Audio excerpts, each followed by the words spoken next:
Woman that takes ring to Antiques Roadshow is speechless after learning its true origins. A woman in Wales discovered this for herself when, while rifling through old things that hadn't seen the light of day in decades, she stumbled across what seemed like an ordinary box.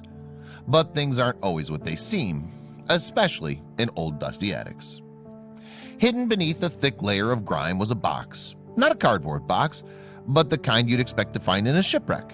Small, delicate, and lined with years of grime.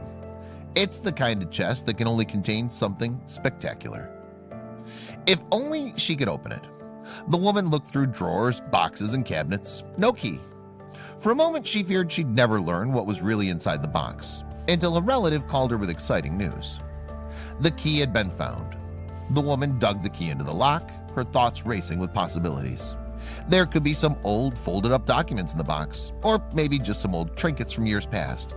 Still, she never expected the truth. She opened the old lid of the box and saw a ring. The unexpected discovery immediately blew her away.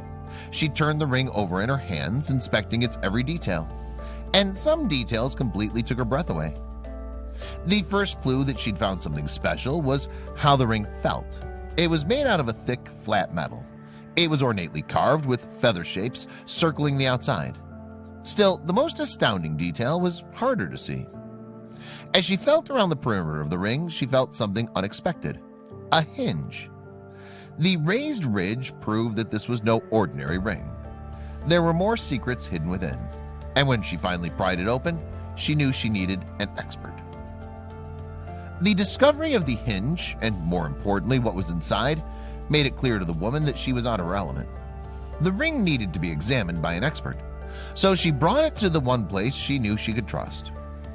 Antiques Roadshow has proven its dedication to identifying priceless items, and the woman couldn't shake the feeling that she'd uncovered something special in her family's attic. What she couldn't have known, however, was just how special the ring's origins were. To her, the design on the outside of the ring didn't mean much, and neither did the name and the date engraved on the band. The date read March 31st, 1855. So she knew it was of some historical significance. But the name was a different story. It was hard to make out the inscription of the name, given the age and size of the ring, but two letters stood out. CB. I've got goosebumps now thinking about it. The woman told the Antiques Roadshow jewelry expert, Jeffrey Munn. Why goosebumps? After a couple minutes of dedicated cleaning, the letters on the ring finally came into view. And the name they revealed not only made what was inside the ring even more astounding, but left Munn and the ring's owner in awe.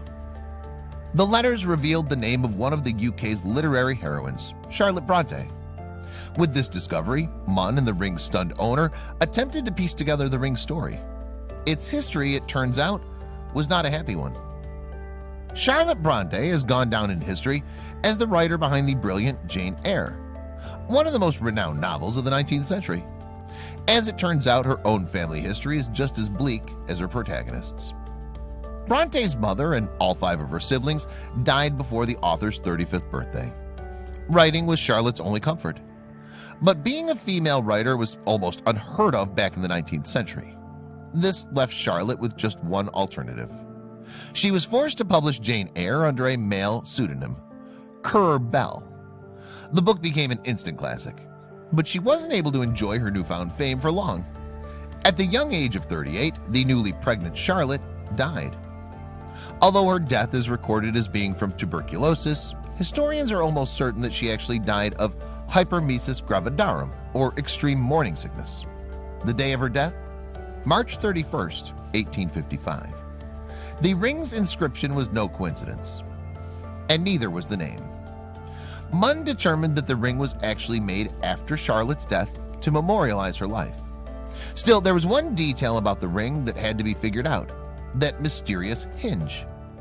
The ring's owner excitedly showed Munn just what the hinge was hiding.